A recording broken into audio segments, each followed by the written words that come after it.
In today's video, I'm going to show you how to update Claude Desktop in just a few seconds using the built-in relaunch option.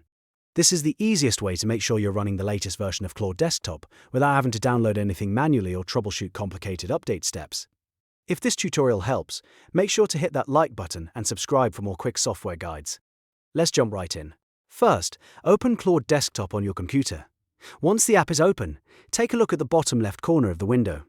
You should see an option that says Relaunch to Update. This is Claude Desktop letting you know that a newer version is available and ready to install. Now simply click Relaunch to Update. When you do that, Claude Desktop will begin the update process automatically. In most cases, the app will restart itself and install the latest version in the background. You do not need to visit a website, search for a download link, or manually replace any files. Just let the app complete the update. If you're asked to confirm anything, go ahead and allow the relaunch so the update can finish properly. After that, Claude Desktop should reopen with the newest version installed. This is important because updates often include performance improvements, bug fixes, and new features that help the app run more smoothly. If you don't see the update prompt right away, try waiting a moment and checking the bottom left again. Sometimes the update notice appears after the app finishes loading, and if Claude Desktop still doesn't show the option, you may already be on the latest version. That's all there is to it.